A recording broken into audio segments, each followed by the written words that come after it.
Thursday evening, the 6th of August 2015. Let me say it's a very good evening to you and welcome to our broadcast. It's brought to you courtesy of Government Communication and Information System, the GCIS, in partnership with the Department of Justice and Constitutional Development, as well as the National Prosecuting Authority. We're going to call them the NPA in short. This is the 5th edition of the show. It's called the Let's Talk Justice, Live Your Rights show. My name is Karabolans.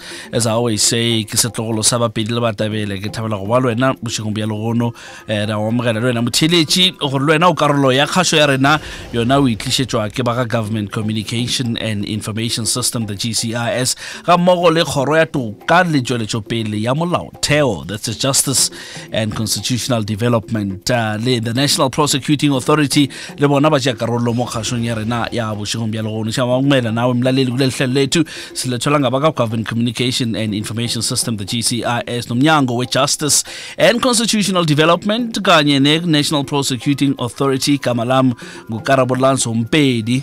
Sizoba sonke thina nawe kushaya uhora lesishagalombili. There we go. Ladies, tonight's program is dedicated especially for you and put together for you. We're going to be talking about legal advice for women. That's the subject matter for this evening. So whatever legal questions that you might be having as a lady this evening, you're more than welcome to be in touch with us by way of telephone. We've got a very easy toll-free number that I would like you to engage us on. You won't be paying a single cent if you're going to be calling from a landline. It's very easy, 0800 142 446. That's 0800 142 446. Hey, if you're on Facebook as well, why do you have to be missing out on this one? You can also check us out on Facebook at the Department of Justice and Constitutional Development. Tweet us as well, but Tobadi Twitter. There we go. We've got a Twitter handle as well at DoJ&CD _ZA or ZA. ZA came American, they say it like that. So that's DoJ&CD _ZA. Let me welcome our guests for this evening. As I said to you, as we are commemorating Women's Month, and it's going to be all about the ladies and bringing their attention to the wonderful work they're doing and such wonderful people they are. So we saw it fit that we make sure that this evening show is dedicated to them, and we're going to be chatting to them as well. I've got 3 of them whom I'm going to be talking to. 2 of them are in the studio, and we're still waiting for one of our guests to arrive. And let me just say hi very quickly and a good evening to you, Miss Amanda Vilakazi. She's coming from the South African Women's Lawyers Association, and she said to me, hey, listen, why didn't you tell me you're going to be on TV? I should have looked nice. And she actually is looking nice. I don't know why she's worried. Amanda, good evening to you. Good evening to you, Karabo. Glad to have you in the studio. Thank you so much for having made time to come and be part of this broadcast as well. And also just welcoming very quickly there Advocate Joey Mabote. And Advocate Mabote is coming from the National Prosecuting Authority. She's in charge for the unit that deals with sexual offences and community affairs. So if you want questions with regards to that, you're more than welcome to actually hook us up. And Advocate will definitely be answering some of the questions that you might be having. Okay, we're going to be sorting some of the technical issues that we might be experiencing in terms of headphones and stuff like that in the studio, because it's quite a jam-packed one. I see all my guests are not wearing headphones, and I would like my producers to help me quickly here. I think Advocate Mabote, if you can just jump onto those ones here, and then we'll have Vilakazi jumping on this one. There we go. Doesn't it look lovely? Where's the guy's buddy camera so we can take a good photo of this? 17 after 6 o'clock. Let me not hana too much, because it looks like I'm doing that, and I know that you as a listener, you definitely want to be in touch with us, and you definitely want to talk to us with regards to the subject matter for this evening. All right, there we go. Whilst we're still waiting for Advocate Petunia Seabi-Mathope, she's the Chief Family Advocate from the DoJ&CD. Is she here? I've been told that she is a couple of seconds away from entering the studio. She's right here, actually. They just said, bring her in quickly. There we go. Why should we leave her out? Bring her in.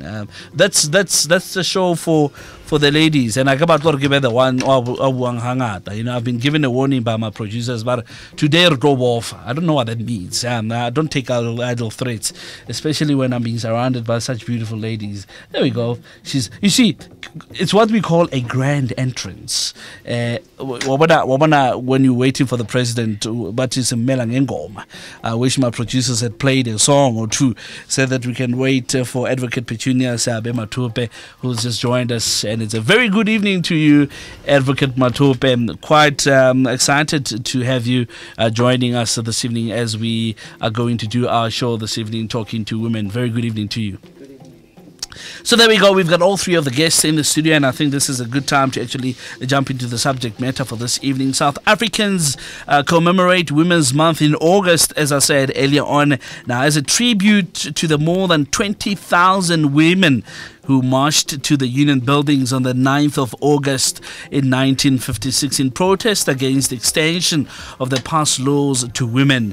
Now, the government of South Africa declared August Women's Month, and the 9th of August is celebrated annually as Women's Day. The theme for this year, this Women's Month, is Women United in Moving South Africa Forward. And one of the best ways to do that is to make available information to women for the sake of their empowerment so that they can be clued up as well. And in that way, together we'll then move South Africa forward with the ladies as well. So where do we start, basically, as we're talking about the subject matter, which really affects women? Let's start perhaps here. Some of the legal concerns that women often raise, you know, as we interact with them. Let's maybe just find out. Maybe you can just start off there, Advocate Mathope, who can maybe bring us in as far as maybe there's some of the problems that you've encountered in your line of work as far as women is concerned legally. Thank you for that. Mainly, it's I function in the civil litigation environment. Mm-hmm. And women will mainly complain about they are not able to afford the costs of litigation. That is the first thing. And another major complaint that comes through is women feel they enter the legal system, especially the adversarial legal system, where the people come in as plaintiff and defendant or applicant and respondent. They feel that they come in as the underdog. Do you perhaps feel that women are aware or not aware of their constitutional right? Do you think maybe that's one of the big problems that we're experiencing? The awareness levels are not where one would like them to be, yes. And that is probably what feeds into the perception that women come into the legal system as underdogs. Mm-hmm. One of the exciting things is to see women in action as far as legal is concerned. We're talking about the South African Women's Lawyers Association, and representing them this evening, Ms. Amanda Vilakazi, who can maybe tell us as far as the choice of career to go into the legal front. Have we seen an increase with regards to women joining in the legal field?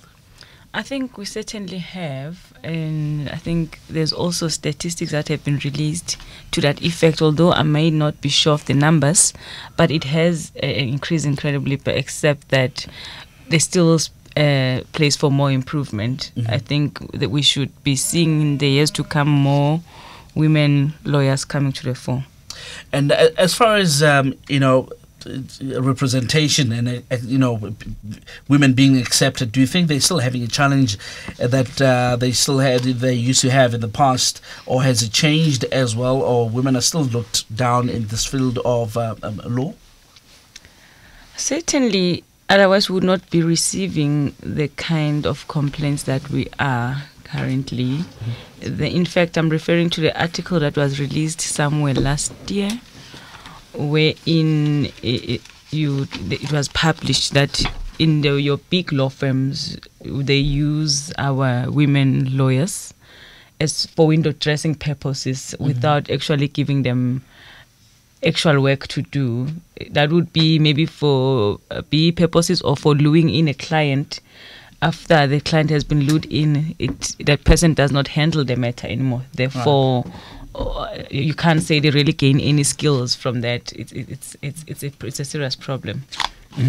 0800 142 446 0800 142 446. We'd like to invite you as a listener to take part, especially if you're a lady. Gentlemen, don't be left out. It's not that because the show is put together for ladies that gentlemen are not allowed to be part of it. In fact, I've got gentlemen presenters, gentlemen producers rather, this evening, joined by a couple of ladies. Some of them Ogarabadlala Sundowns, but nonetheless, so we are joined by just a handful of people that have got skills and women part of them this evening. Quite excited. In fact, one of our camera ladies this evening, very skilled lady that I work with here, has joined us as well, just to represent and just to go with the theme, Women's Month, and we really appreciate it. 0800 142 446 0800 142 446. What are some of the issues that you're experiencing when as a lady as far as legal is concerned? For instance, issues on maintenance. I know that 2 weeks ago we've spoken about the issues of maintenance and so forth. Maybe there's something that you would like to raise as far as that as a lady that you feel perhaps that it needs attention at this specific moment. Would like you to call in, and you can also join us on Facebook as well at the Department of Justice and Constitutional Development. Otherwise, you can tweet us as well, and the tweet handle is at DoJ&CD_ZA. That's at DoJ&CD_ZA. 24 after 6 o'clock. Welcome to it if you've just joined us. My name is Karabolans Kistokolo Sabapedil Batebele Tabela Robalo Nabo. There we go. Let's talk about the issues sexual offences and community affairs, which is a unit that you're representing, GoNPA, Advocate Mabote. What are some of the cases that you've dealt with recently that perhaps they need to be spoken about and they need to be given attention so that people can know and people should know how to deal with it? Good afternoon to the listeners and good afternoon to you, sir. As you said earlier, I need to correct that I'm just representing sexual offences and community affairs. I'm not the head thereof. Right. Yes. The recent cases that we could, without mentioning them by name, yeah. We have recently had a lot of cases whereby you'd find that children are sexually molested or are involved in sexual activities with maybe the father or the stepfather or the uncles or whoever person that could be within their family representatives. The challenge that we are having, as I am specifically responsible for domestic violence, is that we are faced a lot with more cases that are between the families, between the people that are in a domestic relationship, between the families that are depending on each other. So we have encountered that most of the victims, though we're not saying that men are not like victims of domestic violence, most of the victims are females and girl children.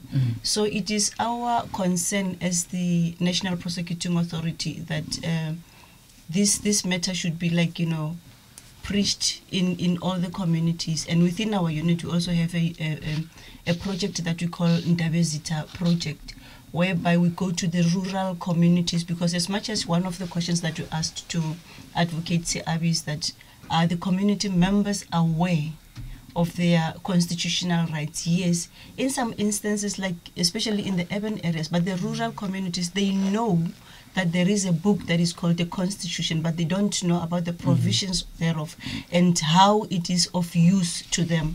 So with this project in Diversity, what we do, we go to the communities, we go to the rural communities, teach them about their rights, teach them about the provisions of the Domestic Violence Act, explain to them what is domestic violence, who can be involved in the domestic violence, where do you go, how can you apply, what remedies are available for you as a victim of domestic violence. So we appreciate this move as well, to make sure that all the communities are also reached in media processes media as well. platforms. Yes. Yeah. But now, when this is a question that I've always wondered, in a sense, reporting, which is, I believe, is a big issue. And we've heard stories of ladies being trapped in relationships where, there's domestic violence, but you find and they don't want to speak about it. Do you find it's easier now with the information that we give ladies that they come out and they can speak about it, or do you still feel maybe they're still trapped in a bit and then they don't want to, they don't want to expose themselves and talk about this? There are those communities that are still trapped, or there are those people that are still trapped, in the sense that, remember, the challenge that people have is not only that, it's easy to talk. The challenge sometimes is that, I'm depending on the respondent or the perpetrator. Therefore, I cannot be in a position to report him or to take steps against him. Or like, he's my husband, he's the father of my children, he's the uncle, he's the sole provider within the family. So taking steps is a bit of a challenge. And yes, in like I said earlier, in the urban areas, it's a bit easier for people to speak. It's a bit easier for people to approach the relevant forums for assistance. But in the rural communities, it's a bit of a challenge, mainly because in rural areas, most of the challenges that we have is like, if I am married, I belong to my in-laws. If I am married, I need to oblige to the rules of the in-laws. So you'd find sometimes that when I have to go and report, I'll be looked at as a shameful woman who disgraces the family, who take the husband to court, a woman who doesn't have, the interest of the family at heart, who looks at her own interest other than the interest of her children.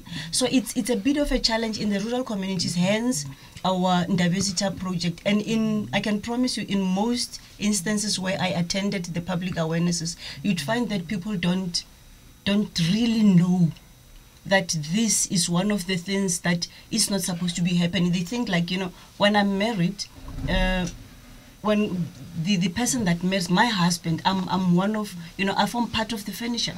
He can use me as and when he pleases. Even like, in the bedroom issues, it's like I cannot go and report that, he's sexually abusing me because one of the things that he bought is that thing. You understand? 0800 142 446. Very interesting to be finding out a whole lot more about these type of problems that we're facing. And I would like you to, as a listener, to join us in by way of calling in with your questions or comment. 0800 142 446, 0800 142 446. Or you can join us on Facebook at the Department of Justice and Constitutional Development. Otherwise, you can tweet us as well. Our Twitter handle, very easy, at DoJ&CD_.za, at DoJ&CD_.za. Let's track back a little bit and just find out a little bit more, because I'm almost wondering if people do know about the South African Women Lawyers Association. And I just jumped, consider a step forward without even trying to paint a picture of who this organization really is and what do they do. Maybe let me take a couple of steps back and Amanda, just to give us a little bit of a picture in terms of who are you as an organization or as an association? What do you guys do? Are you representing, or what is it exactly that the South African Women Lawyers Association do? A South African Women Lawyers Association is an association that comprises of legal professionals, obviously women legal professionals. Its core mandate is to advance the interest of women legal practitioners in the profession. As we have mentioned earlier, that women are not fully emancipated, although we are of the view that we are getting there. A South African Women Lawyers Association is just there to promote or to make sure that women are fully emancipated in the profession, especially on issues of getting more instructions for our women lawyers, those who are practicing, both attorneys and advocates. Further, that we also there's issues also that were raised on previous occasions of sexual harassment for women attorneys practicing, or women who have been promised a whole lot of things in the profession by, in a way, also sexually harassing them.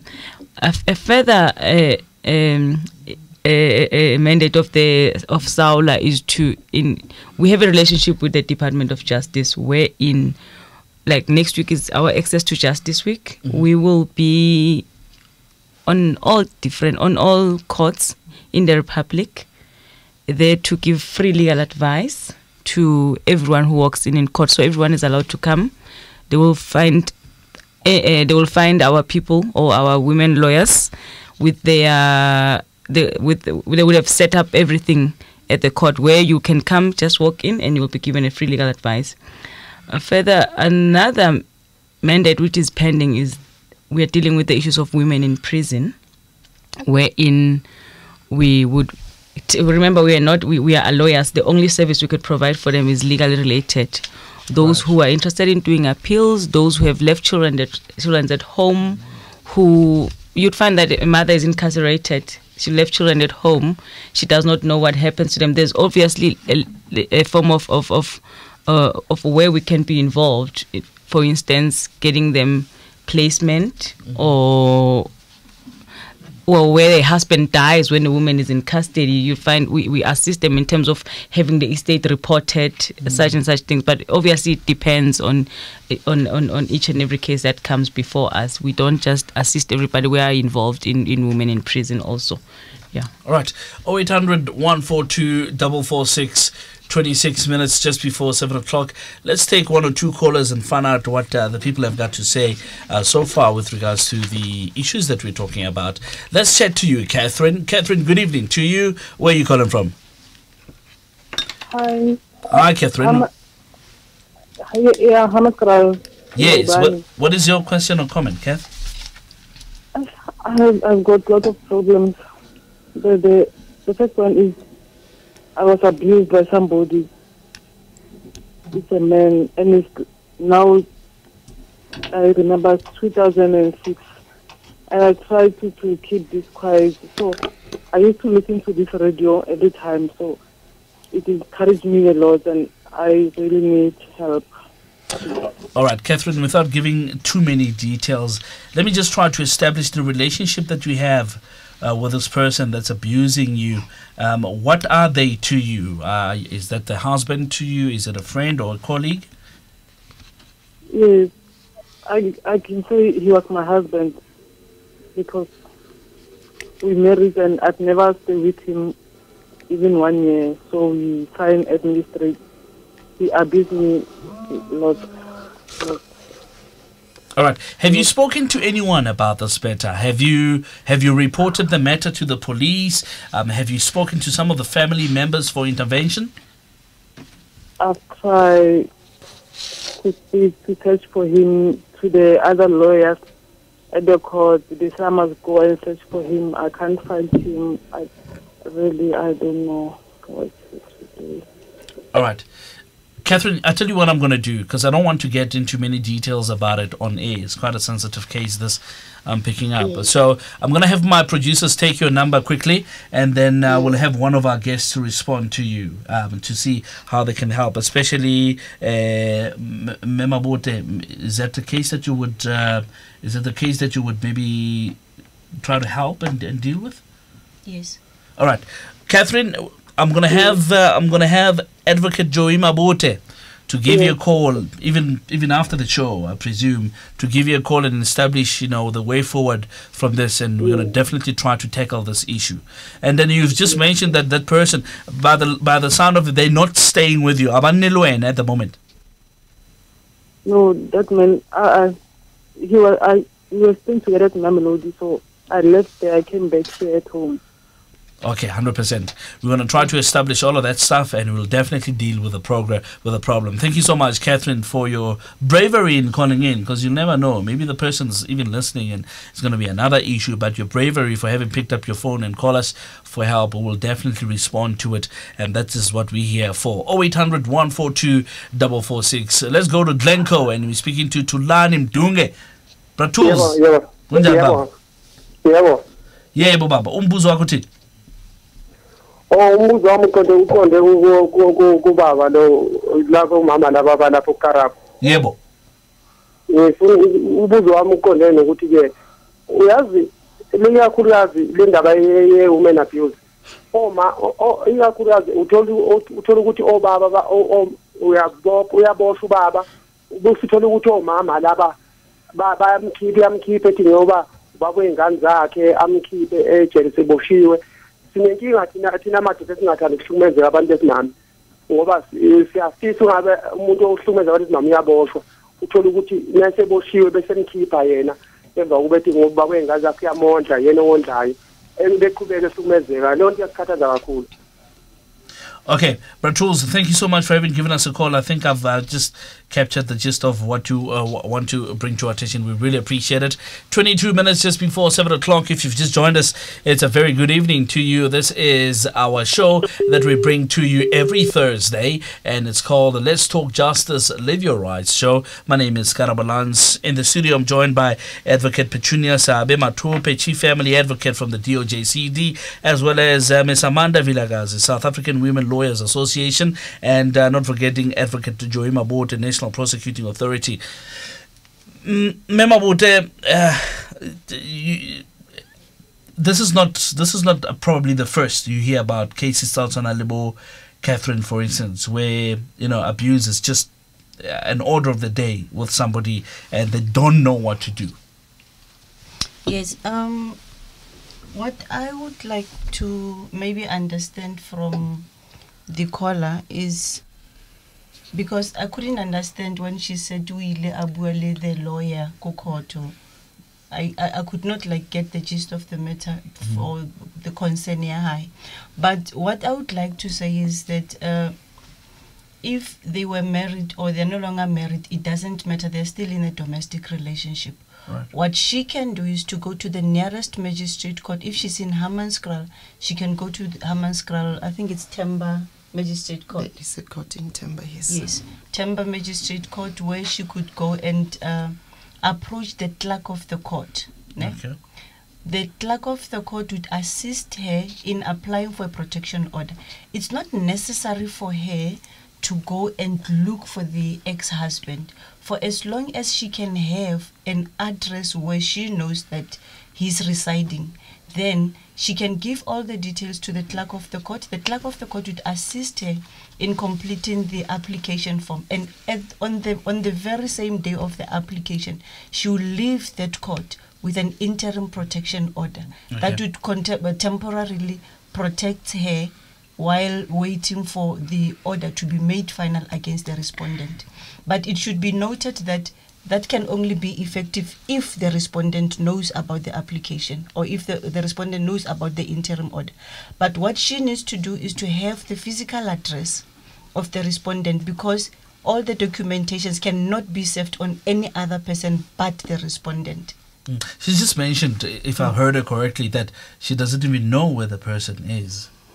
But I thought she said they were staying together in Mamelodi. So she left Mamelodi to her, I don't know whether it's the mother's place or her own place, but they were staying together in Mamelodi. Yeah. Maybe if she can be in a position to locate that, or to verify or to just check where he is residing, right, then the clerk of the court would get assistance from either the police or the sheriff to make sure that those documentations are served on him.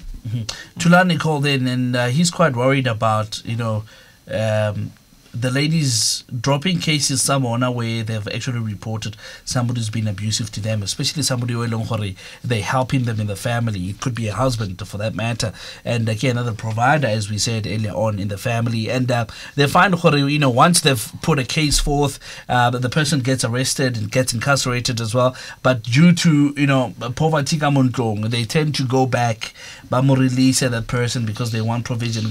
How do you deal with matters like that just to ensure or maybe people are stable wherever they are? And maybe Advocate Petunia, you can jump into this one. How do we make sure that we don't stop them from dropping these cases, but we tend to inform them that could be a bad idea because this could happen again? Like Advocate Mabote mentioned earlier, the the intimacy of the relationship sometimes gets into the cause of justice. The people have got an intimate relationship, and when the perpetrator of the violence becomes arrested, for whatever reason, the partner wants that person back in the house. Economic dependency is the other thing. If the person that is incarcerated is a person that puts bread on the table, the one that pays, for instance, for the children's school transport, and when the municipal account is due next week, and they are the ones that are going to be paying for that, it is not always easy for the victim of the violence to sustain the case right up to the end.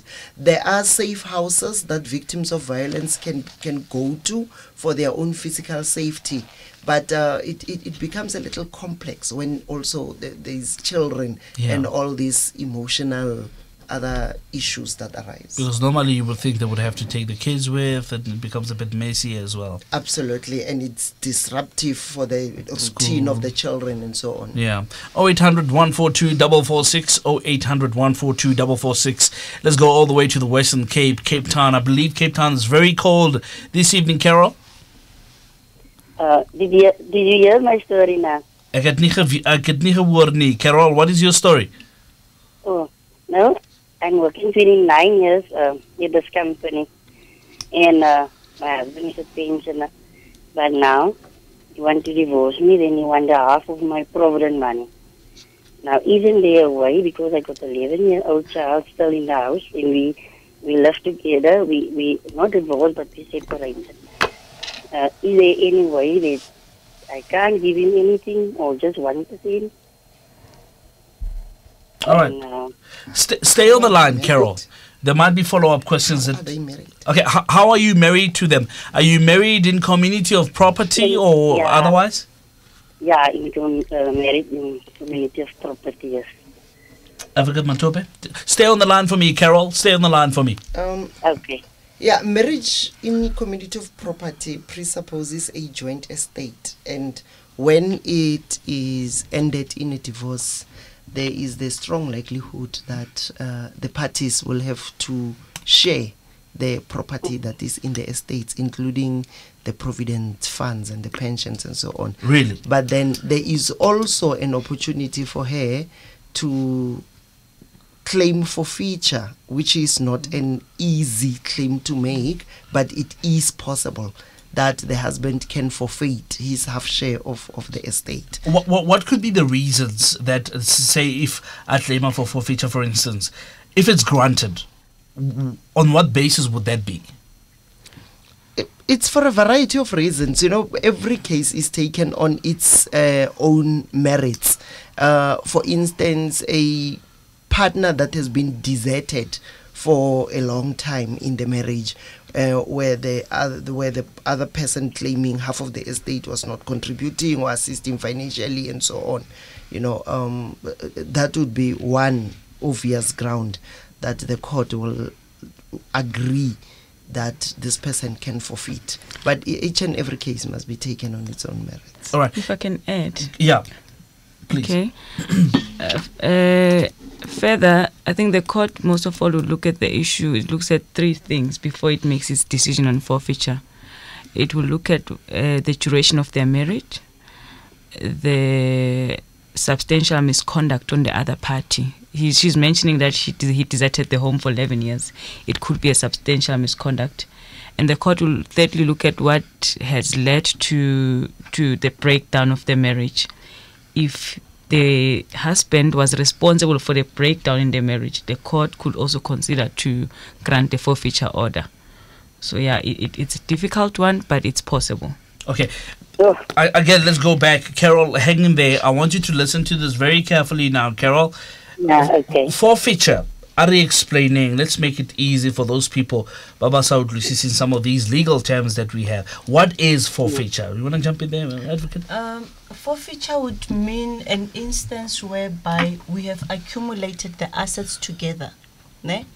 And for one or two reasons that the court might deem fit, you are, as the other party, or maybe the respondent or the applicant, are requested to say, as much as we have this part, this property together, but I think you do not qualify to have a share of this property because, one, maybe you did not contribute to the being of this property. Maybe you, she said that she was deserted for quite some time.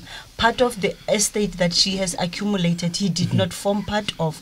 Therefore, he cannot. It's like you would be undue enrichment. You would be benefiting from something that you did not contribute. So it should be part of her plea to say, she's been staying alone for quite some time. She's been working alone, and then she's been maintaining the children as well, financially and in kind as well. And therefore, since she has been responsible solely for all these things, she needs to then request that the other party must not benefit out of that. Because remember, when we say the marriage in community of property, people have to go 50-50. It means he should also bring part of his share. All right, Carol, are you happy with that explanation? Yeah, thank you, and I'm very happy about it. Okay, where about in Cape Town are you? In Lenses, in Protea Park. In Protea Park, is there a court that she can go? Is there somebody that she can probably go to the legal aid if she'll to see if she qualifies for what do you call for them to assist her. Remember, a forfeiture order, I don't think she'll be able to execute the divorce on her own when she's looking for a forfeiture order. She must approach an attorney, or if she can't afford one, try the legal aid. And if she doesn't qualify for legal aid, she'll have to go for a private attorney. All right, 0800 142 446, 0800 142 446. We'd like to hear from you as a listener. What is it that you got to say with regards to this? And thank you so much, Carol, for having given us a call. And we definitely wish you all the best in whatever you're going to be dealing with. And just in case you want to, call the Legal Aid Board, I'm going to give you their number in a short while. And if you want to engage them, you can certainly do that. It's quite a sad story, this. But now it brings me to my next question, which deals with, we've just heard now, obviously now the divorce is not in place. I've heard about something where somebody was worried about the fact that their ex-husband is aware that they're working, and once maybe their pension payouts is due, they can come back and claim some form of percentage to that, something along those lines. So in other words, if you're married to somebody in community of property, you break up with them or you get into a divorce situation, they can come back at a later stage when your stuff is out. I see you shaking your head there, advocate. If the marriage is already dissolved and the sharing is not part of the court order, they can come afterwards and claim. So on the basis of marriage, perhaps if there is another basis for that claim, but if it is just on the basis of marriage, they cannot come back after dissolution. Can a divorce decree state that even after the divorce, somebody can come back and claim? It can. Can it? Yeah. On what basis would that be? Marriage on community of property. Remember, some of these pension fund administrators do not want to release the pension interest immediately. They would wait until such time it matures. Do they say it matures, ne? Yeah. At that point, it's where he could get his share of the joint estate. But he will be getting his pension interest from the day of marriage to the day of divorce. So whatever you accumulated after the day of divorce, he is not entitled to. Okay, we're going to talk a little bit more about that. I've got a couple of questions following to that. 9 minutes. No, it is a personal one. I'm totally honest with you. It's got nothing to do with me, though. I'm still married. I still have a beautiful wife that I need to go to after the show. 0800 142 0800 142 446. You guys are putting me in a corner, man. Okay, let's take Anonymous from Cape Town. Anonymous? Hello. Good evening to you. How are you doing? Hi, good evening. I'm well, thanks. Yourself? All right, let's talk. How can we help you? Okay. Please, man. I'm actually an admitted advocate, right? But I haven't practiced as such. And I'm trying to get into the Department of Justice, National Prosecuting Authority, or judiciary in any which way. I've actually submitted application now for the aspiring prosecutor training, but unfortunately my age is against me, even though I submitted the application anyway. I want to know if the South African Women Law Association, if they assist with training, because I've done 4 to 5 years application to the Cape Bar Council and I haven't been successful. I've applied for articles and yeah. All right, just hang on the line. We might be having follow-up questions. Did you guys hear that clearly, Vilakazi? She's talking about an admission to the bar. I didn't get that. All right. Is she saying she's got a criminal record, something like that? Anonymous, do you want to clear that? We're just having difficulty. Yeah. No, you don't have. I couldn't hear you today. All right, okay. All right, but we couldn't hear you clearly. Are you wanting to get into the practice itself and to practice as a lawyer, or what is it that you want to do? In fact, I'm an admitted advocate. Right. But I've been trying to get in to do my pupillage. Okay. Pupillage. Or to at least get into the Department of Justice where I can actually start practicing. Okay. All right, okay. Hold. I haven't been successful and I'm actually a bit worried because my age is actually against me. All right, 100%. Just stay on the line quickly. And then we'll hear what Vilakazi has got to say. You said you are an admitted advocate. Are you currently practicing? No, I'm not. You're not practicing? And you are interested in joining the Department of Justice? Is that what you were saying? Yes. Or you're trying to do a pupillage? I'm trying to get in for pupillage. 4 years in a row I've been unsuccessful.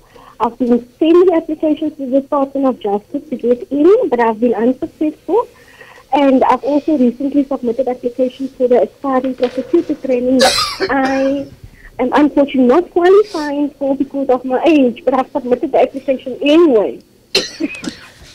I suppose that would be an issue which the Department of Justice themselves would have to answer, because yes, we can assist as SAWLA to let you know of opportunities that are available for you, but the person that is going to employ you is the one that has the last say.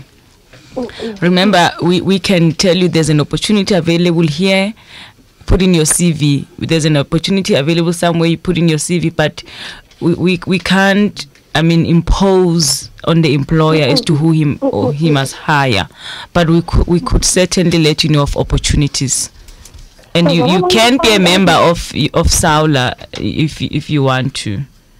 Okay, that's what I wanted to find out. You don't do actual in-service training or where you can shadow an advocate or an attorney just to get the practical experience? I suppose that would be for our individual members to assist you. We have lots of attorneys and lots of advocates who are members. So should you maybe join, you would be able to network with some of them and ask them directly. Okay, fine. That's perfect. Yeah. Okay, so I'll get your number at the end of the call. Absolutely, Okay. absolutely. Okay, thank you It's so like much. you've read my mind. Thank you. I will definitely give those numbers at the end of the show. Thank you so much for calling in.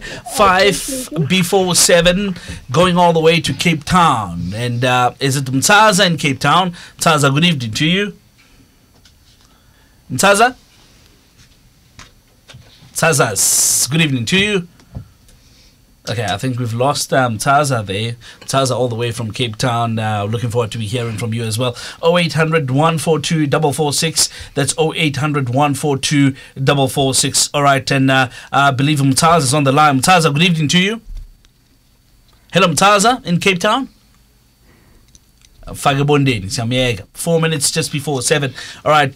So those are some of the, those are some of the issues that we're encountering. And Nikita, we're gonna go back to that one of mine, but that one will do off air. It's not my show. You see, Kishore, the listeners. I'll just make sure just before you go out of the gate, I've written all the notes that I need to ask you guys so that you can give me advice as well. All right. Let's talk about the Office of the Family Advocate and what they do. Can somebody help me on that and just to elaborate on me? What a family of the office, family advocate, the responsibility of Bonaki. The Office of the Family Advocate, let me say it this way, their key activity is to promote and protect the best interest of children. They come in where there are disputes over parental responsibilities or parental rights. The intervention is twofold. We can offer a mediation service where we try to assist the parties to come to an agreement without them going to court. Okay. And then also matters that are before the court, we can assist the court by doing an investigation. We've got a social work component that we call family counselors. They assist the family advocates to interview the children, speak to children's schools and so on, and then compile a report that will assist the court in coming to a conclusion on matters that affect the children. How true is the statement, Sahore, primarily the child needs to stay with the mother? Based on what basis would it be? Regardless of what, even though the father is fine, he's not a drunk and is not abusing alcohol or drugs, how true is that statement, Sahor? Primarily the mother, first point of contact. There's no truth in that. It is the child is central. You look at the needs of the children, and I think that is where the social work component, the family counselors come in handy. You look at the child, their developmental stage, their needs as an individual child, and then you check with the parents which parent is more suited to respond to the needs of the child. We've had very many cases where children have been awarded to the father, for instance, as the primary resident parent, where mothers are only getting visitations and so on.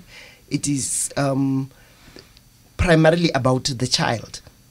So you look at the age of the child, these are their needs. An older child has got a different set of needs, and then we look at the circumstances of the parent and probably the history of the parents before they got into a dispute, how they were involved in responding to the needs of the child. That also assists, and then you'd make a recommendation as to which parent should be the primary residential parent. Jeez, wow, okay. Because all along, I mean, I've been hearing people say, no, bro. No, I mean, Mama, I have to be insane, cuckoos in here before you could even lay your hands on the child. That's the only way that the law can even give you the child, for instance. So we're saying that's a myth. No, there's no truth in that. Let's go to Uppington. Let's check to Renee. Renee, good evening to you. Renee? Hello. Hi, Renee. Good evening. What is your question or comment? Hallo Karabo en ook goeienaand aan die paneel. My vraag is, ons is in Appington in die Noord-Kaap en ek is seker jy is bewus daarvan dat dit baie vast is en daar's baie landelike gebiede in die Noord-Kaap self. En omdat daar so baie landelike gebiede is baie van hierdie vroue, omdat dit die onderwerp is waarop gefokus word, is baie van hierdie vroue, is daar inligting wat ontbreek by hierdie vroue. Dat is so van 'n lack of kommunikasie. En wat ek graag wil weet vanaf die paneel, watter tipe vorme van regsadvies kan vroue gebied word, wat erg gebuk gaan onder domestic violence, dit is dat hulle skei sake aan die gang het en hulle het geen finansies om dit aan die rol te sit nie, en soveel andere wat regsadvies nodig, maar hulle weet nie watter kanale om te volg nie. Dit sal basies alwees Karabo, dankie. Next for you, Ranki. Okay, this one's got to do with information, really, especially in areas like far-fetched areas, Southern Northern Cape, where people feel, which is not true. I mean, we do get to them as government, but there are people who are saying, look, we know that you're active as government, but more information after a bit of a while. What is it that perhaps the department is doing in terms of accessing those places, making sure information is getting to these ladies in order, like I said at the beginning of the show, to empower them? Like I said earlier, from the National Prosecuting Authority, we have a diversity project Then Diversity Project, we go to all the provinces, the 9 provinces, including the Western Cape, where there is traditional leaders, and you can tell traditional leaders are only in the deep rural areas. So we go to those areas. The unfortunate thing that is happening is that, you know, we cannot be in a position to reach all the areas within a very short space of time, you know, but we are doing that. And the other challenge that I think our people has is that, you know, people are not like that, you know, interested in some instances in visiting the nearest offices just to check what is happening, what are you doing in this office, just to seek for information, you know. And like I said earlier, as you said, you know, people most of the time have got this myth that is like, you know, ruling their daily lives, to say, you know, as a person you have this, as a person you have this. So they feel like, you know, they see us as the enemy, you know, especially the criminal justice system. They cannot be in a position to go to the magistrate court and seek information. The best places that they visit is maybe DSD or the, you know, that is the office that they frequent. But the magistrate courts, they don't go there. But information is there. And in some instances, you'd find even there are also, like, you know, information desk in the magistrate offices, you know, whereby people can have all these things. And like now, this is one of the community outreaching program where we say people should know. And it's not only the local radios, even the provincial radio stations, we do that. We also have the TV program where we like do presentation. We endeavor and we do our best to say people must be informed. And I can tell you, I can promise you, when you go to the, like even now in April, I was in one of the rural communities in Northern Cape. I went there to do a public awareness. But I can promise you, every time when we visit, they would be saying, wow, this we didn't know happens. Well, I didn't know most of the stuff that you spoke about. And you can imagine if you are sitting in the heart of Pretoria, you don't know about these things. What about a person in the deep rural area? You understand? Further, if I may say, SAWLA also works with the Department of Social Development on their road shows. We give this information to people for free. On the DSD of Gauteng, wherever they go, even in rural Gauteng, we have rural Gauteng, if you didn't know, by the way. We reach them. They're going to deny it. Yeah. We do have rural Gauteng. We do. Where? I'll give an example. Sokhulumi, next to Brongo Spread. That's a rural. No, it's very rural. No, it's a traditional. It's a traditional land. And there is a traditional. This Nkosi Mahlangu. But let's talk about that aspect, and maybe just 3 minutes before we close. We're actually running out of time. How difficult it is to penetrate through those areas, taking into consideration things outside the body, culture, tradition, and maybe as women representing your departments or your units. How difficult it is to actually be able to function in those type of areas, taking into consideration those factors? When we started within Diversity, we were in an alliance. We are in fact in an alliance with the Department of Justice, the Department of Justice and the National House of Traditional Leaders. Right. You know, so what we have done is that we created an understanding to say to the community, to the House of Traditional Leaders, you are the custodian of culture. We only act the custodian of legislation. Right. We understand how legislation works, how it can be implemented.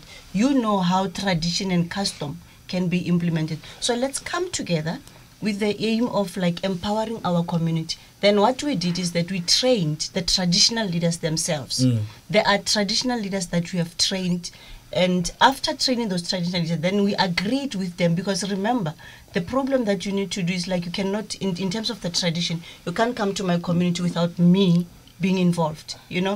So we won their favor first before we can speak to them, because even the community, when you don't have the favor of their traditional leader, they would not even listen to you. You know, so we roped in the traditional leaders. We have this tripartite alliance with them, and then thereafter we then went to the community. So it's easier for us to go to the communities and talk to them through the traditional leaders as well and the indunas. So much to talk about and so very little time. Anyway, it happens every week that it hits time, and we look at the time and it's time for us to actually shut it down. But I'm glad that we've covered some of the stuff and most of the stuff that we were to talk about, and I'm glad that we could be able to introduce to you certain people that are taking care of certain areas, like for instance the National Prosecuting Authority, the NPA, Mabote Sexual Offences and Community Affairs. We introduced to you the South African Women Lawyers Association, as well as a Chief Family Advocate from the DoJ&CD, Petunia Seabi-Mathope. Petunia, are you alright? Are you alright? Are you? Yes, I am. There you Thank go. you. Good stuff. All right. But thank you so much, ladies, for having taken some time to be with us. I feel very honored. It's not often that I would have people of your caliber coming into the studio. So I was very looking forward to the show. Mathope, would you like to maybe your final words to say goodbye to the listeners? I want to wish all the women a very happy Women's Month. Excuse me. And I encourage women to stand up and exercise your rights. Your rights are protected by the Constitution of this country. There we go. Give me Advocate Petunia Seabi-Mathope there. Where is water? People are going to get fired this evening. You know, I've got a dozen of producers. None of them are rising up. You know, I have to do everything myself. These cameras right now. Okay. Advocate Mabote, your final words? My final words is that women should love themselves enough to not give up on being themselves. Right. Powerful. I'll make sure I do that. All right, Vilakazi? Yes, my final words to the listeners is that they must women should continually develop themselves, because it is through our emancipation that we will not allow men to look down on us, men to abuse us. It is only when we are economically emancipated that we would be able not to allow them to treat us in the manner they are doing now. There we go, my three guests this evening. That's Advocate Petunia Seabi-Mathope, Ms. Amanda Vilakazi, as well as Advocate Joey Mabote. Ladies, thank you so much for having taken some time to be with us this evening. Enjoy the rest of your evening. All right, there we go. You know, somebody said, God was not a fool when he created a woman. When God created a woman, he actually looked and I'm going to do something. I'm going to create somebody that can help him. Ladies are there in our lives, not for us to look down on them, not for us to abuse them, but they are there in our lives to actually complement us as well. Let's take care of our ladies, gentlemen. Let's be gentlemen-like. 10 minutes after 7 o'clock, Karabolans, Stolo Sabapidil Bantebe. Let's meet again next week, Thursday. Enjoy the rest of your evening.